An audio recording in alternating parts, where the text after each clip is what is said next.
আস্থা থাকিব লাগে, আস্থা বহুত কমি অহা দেখা গৈছে। সেইটো কাৰণে আমি এই অনুষ্ঠানৰ যোগেদি আমি প্ৰয়াস কৰিছোঁ যে যুৱসকলৰ মাজত বিশেষকৈ বৰ্তমান সমাজ ব্যৱস্থাত আধ্যাত্মিকতাৰ প্ৰয়োজনীয়তা আছে। আধ্যাত্মিকতাহে এখন সমাজ পৰিৱৰ্তন কৰিব পাৰিব। গতিকে আমি যুৱ প্ৰজন্মক লগত লৈ কেনেকৈ আগন্তুক সময়ত আমাৰ সভ্যতা সংস্কৃতি আগুৱাই নিব পাৰোঁ আৰু সমাজত আমি কেনেকৈ শান্তি স্থাপন কৰিব পাৰোঁ, তাৰ কাৰণে আমি অনুষ্ঠানৰ যোগেদি আমি ব্যৱস্থা কৰিছোঁ। আৰু সেইটোৰ কাৰণে এই অনুষ্ঠানৰ লগত আমি সম্পৰ্ক ৰাখি বিভিন্ন ধৰণৰ কাৰ্যসূচী আমি হাতত লৈছোঁ। আমি ইতিবাচক, যথেষ্ট ইতিবাচক। আৰু আজি বতৰৰ কাৰণে কিছু অকণমান হেৰি হৈছে, তথাপিও আমি চিন্তা কৰা নাই। যথেষ্ট সংখ্যক আমাৰ ইতিমধ্যে যোগাযোগ কৰি আহিব। আমি এই অনুষ্ঠানৰ যোগেদি এইটোৱে বাৰ্তা প্ৰেৰণ কৰিব বিচাৰিছোঁ যে বৰ্তমান যান্ত্ৰিকতাৰ যুগত আমি প্ৰতিযোগিতাৰ দৌৰত নমাৰ লগে লগে আমি মানৱীয়তাৰ দৃষ্টিভংগী আমি কিছুমান কথা চাব লাগিব। আৰু সেই মানৱীয়তাটো আমি তেতিয়াহে গঢ় লৈ উঠিব যেতিয়া আধ্যাত্মিকতাৰ শিক্ষাই যেতিয়া আমি প্ৰকৃততে শিক্ষিত হ'ব পাৰিম। আধ্যাত্মিকতাৰ অবিহনে এখন সুস্থ সমাজ আমি কেতিয়াও। সেইটোৰ কাৰণে আমি যুৱ প্ৰজন্মক আধ্যাত্মিকতাৰ প্ৰতি আকৰ্ষিত এই অনুষ্ঠানভাগি আমি আহ্বান কৰিছোঁ।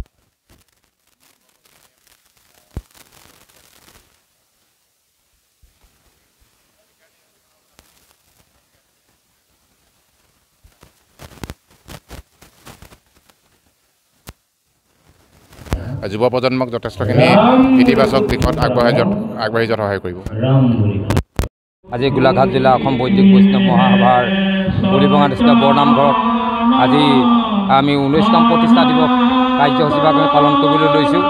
এই প্ৰতিষ্ঠা দিৱস কাৰ্যসূচীভাগত আজি আমাৰ সমূহ খেলসমূহৰ পৰা ভকত বৈষ্ণৱ আৰু খেলসমূহৰ বাহিৰৰ পৰাও যিসকল ভকত বৈষ্ণৱ আহি আমাৰ ইয়াত উপস্থিত হৈ তেখেতলোকে আমাক যিখিনি সহায় সহযোগ আমাৰ সকলো অনুষ্ঠানতে তেখেতলোকে অংশগ্ৰহণ কৰি আমাৰ তেখেতলোকে যিখিনি তেখেতলোকৰ আত্মপ্ৰকাশখিনি দেখুৱালে তেখেতলোকক মই ধন্যবাদ জ্ঞাপন কৰিছোঁ। অদূৰ ভৱিষ্যতে তেখেতলোকে যাতে এই আমাৰ জিলা বৰনামঘৰ ভাগত তেখেতলোকে আহি ইয়াত উপস্থিত হৈ ভৱিষ্যতে উন্নতি কল্পনা কৰি তেখেতলোকে আগবাঢ়ি আহিব বুলি আশা ৰাখিছোঁ। আৰু অহা 3 দিনীয়া কাৰ্যসূচীৰে আমাৰ আজি এতিয়ালৈকে আমাৰ নাম সমাৰোহ কাৰ্যসূচী প্ৰায় চলি আছে। আৰু দ্বিতীয়তে ইয়াৰ পাছতে আমাৰ ধৰ্মসভা আলোচনা হ'ব। এই ধৰ্মসভাত অংশগ্ৰহণ কৰিব আমাৰ আধ্যাত্মিক বক্তা শ্ৰী মাধুৰ্য বৰা ডাঙৰীয়াই।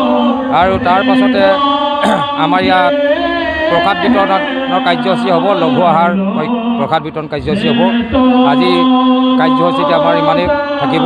সেইকাৰণে সকলো সমূহ ৰাইজক যাতে ইয়াত আহি উপস্থিত হৈ সকলোৱে ভকত বৈষ্ণৱ আই মাতৃ আৰু শিশুসকল যুৱকসকল সকলোৱে আহি ইয়াত অংশগ্ৰহণ কৰি তেখেতলোকে আমাক সহায় আগবঢ়াব বুলি আশা ৰাখি মই সকলোকে বিনম্ৰে মই নমস্কাৰ কৰিছোঁ।